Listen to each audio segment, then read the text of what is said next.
अपने साथियों के साथ कोतवाली थाने में पहुंचते हैं और ज्यों कोतवाली थाने में पहुंचते हैं तभी जो है एक सिपाही की वही हत्या हो जाती है। साजिश था और वो सिपाही से दुश्मनी था। सिपाही ही सिपाही को जो है मौका पा करके गोली मार देता है और ये कह दिया गया कि जमुना निषाद ने इनको गोली मरवा दी। इनके लोगों ने गोली मरवा दिया। अब आरोप लग गया। आरोप लगने के बाद जबकि सभी लोग जानते थे कि जमुना निषाद जिस कोतवाली में गए न इनके लोगों ने गोली चलाया और न ये कुछ किए और सिपाही की हत्या हो गई। उस हत्या में यहाँ एक गणेश शंकर पांडे था जो इस पद पर हमको याद नहीं है। एक सतीश चंद्र मिश्रा था, बसपा की गवर्नमेंट की, बहन जी मायावती मुख्यमंत्री थी। सतीश चंद्र मिश्रा ने आप बहन जी ने माने जमुना निषाद को अपने आवास लखनऊ को बुलाया और बुलाने के बाद सतीश चंद्र मिश्रा के कहने पर वह जो है जमुना निषाद के ऊपर FIR दर्ज हो जाता है और लखनऊ में ही जमुना निषाद को अरेस्ट हो जाते हैं, गिरफ्तारी हो जाती है। गिरफ्तारी होने के बाद जेल जाते हैं। जेल का पूरा हंगामा होता है। पूरा कईयों हजार लोग जुटते हैं, DM को घेर लेते हैं। जब ज्यादा लोग गोरखपुर के अगल बगल के लोग DM को जब घेरना शुरू किए, रोड जाम करना शुरू किए, तब तक गोरखपुर जेल से उनको देवरिया जेल में भेज दिया। देवरिया जेल में भेज दिया गया। देवरिया जेल में फिर रहे। फिर देवरिया से गोरखपुर गए और गोरखपुर से फिर मेडिकल कॉलेज में अस्वस्थ हो गए। मेडिकल कॉलेज में भर्ती हुए। लगभग जो है 2 साल वह जेल में रहे। जेल से निकलने के बाद जमानत हुई। लखनऊ जा रहे थे। साजिश के तहत उनको मार करके हत्या कर दिया गया। साइडों को सारे लोगों को मार दिया गया और मारने के बाद कोई बच ना जाए, कोई साबुत ना रह जाए, इसके लिए उसमें कोई आदमी जिंदा नहीं रहा। और ये बता दिया गया कि गाड़ी जो है जा करके इन्होंने ड्राइवर ने लड़ा दिया, ये बताया गया। जमुना जी मर गए। अब लड़की की जमुना जी ने कहा था, उन्होंने कहा था इस बच्ची की शादी मैं करूंगा क्योंकि इसके साथ अत्याचार हुआ है, कोई शादी करने के लिए तैयार नहीं होगा, तो इसकी शादी में जितना पैसा खर्च होगा वो पैसा लगा कर बच्ची का शादी मैं करने का काम करूंगा।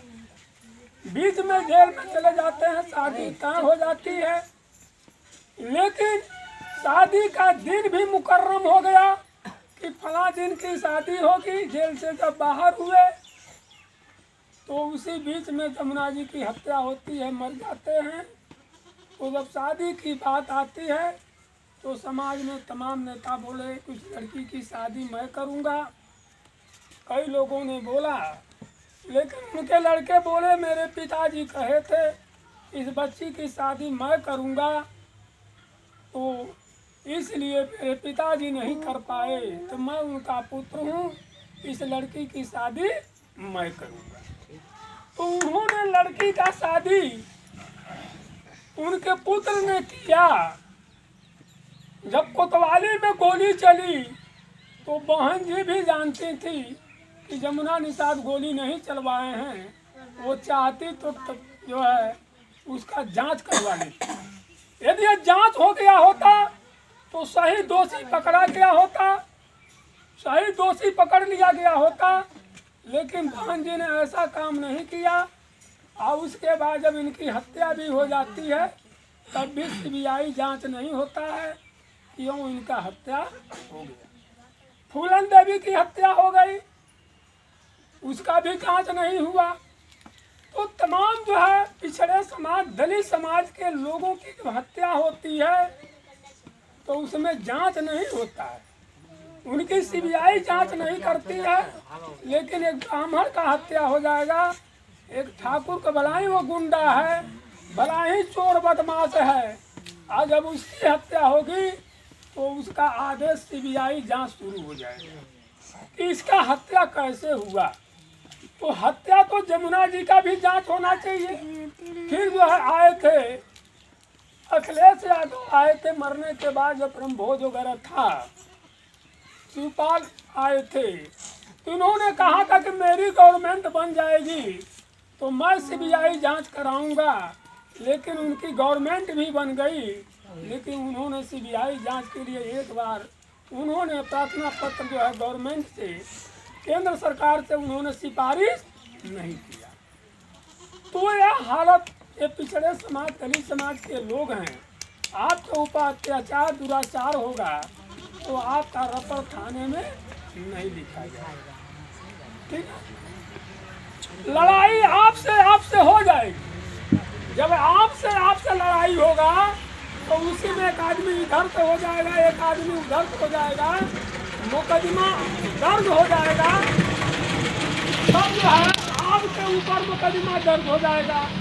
लेकिन आपकी लड़ाई कहीं ब्राह्मण से हो गई, कहीं ठाकुर से हो गया, और भला ही आप जो है मार खाए हैं, चाहे आप जो है प्रताड़ित हुए हैं और थाने में आप मुकदमा दर्ज कराना चाहते हैं तो आपका मुकदमा दर्ज नहीं। हम लोग अपने आँख के सामने हम लोगों ने देखा है, यदि बिरादर से झगड़ा लग गया तो मुकदमा लिख देंगे सर, एक बाबू साहब इधर तो हो गए, चाहे कोई उधर तो लिख देंगे। लेकिन उसी का झगड़ा यदि ब्राह्मण से हो गया, यदि ठाकुर से हो गया तो आपका मुकदमा लिखा नहीं जाएगा। ये हम लोगों के आँखों के सामने से इस तरह की तमाम घटनाएं जो है हुई हैं। तो और संख्या हम लोगों की ज़्यादा है, पिछड़े समाज की संख्या इस समय 60 और 65% हो गया है, सबसे ज़्यादा हम लोग हैं। लेकिन हम लोग संगठित नहीं हैं, हम लोग एक मती नहीं हैं, तो इसलिए हम प्रताड़ित होते हैं, हम मारे जाते हैं, न हमारे लड़के की नौकरी लगती है, न कुछ होता है। तो सबसे पहले जो है आप संगठित होंगे, बच्चों को शिक्षा तो दिलाना ही है, लड़ाई हर जगह। आप जब नहीं लड़ेंगे तो आपका हक लूट करके सब खाते रहेंगे, चाहे गांव हो, चाहे तहसील हो, चाहे ब्लॉक हो, चाहे कुछ भी हो। आज आपका जो संगठन है, 10 ही लोग संगठित रहते हैं। हम लोग कहते हैं कि 100 कुत्तों से बढ़िया जो है 10 शेर ही रहेंगे तो ठीक है। लड़ाई लड़ने वाला चाहिए, बोलने वाला चाहिए। जैसे आप लोग महिलाएं हैं, आप लोग थोड़ा सा बोलने के लिए जान जाएंगी, बात करने के लिए जान जाएंगी, तो किसी का सिफारिश नहीं करना पड़ेगा। कोई समस्या रहेगा तो चौकी का समस्या है, अपनी समस्या को छोड़ करके दूसरों की समस्या आप चौकी पर हल कर देंगे, आप ब्लॉक पर हल कर देंगी, आप गौरी बाजार थाने पर हल कर देंगी। लेकिन बशर्ते क्या होगा, आप बोलने के लिए जानती हैं तब, बतियाने के लिए जानती हैं तब, और 10 लोग, 10 महिलाएं, 20 महिलाएं आपके साथ में रहें तब। हम लोग आपके साथ में हैं, हम लोग आपके साथ में। आप लोग खुशहाल होना चाहते हैं, गरीबी दूर करना चाहते हैं, आप लोग अच्छा से रहना चाहते हैं।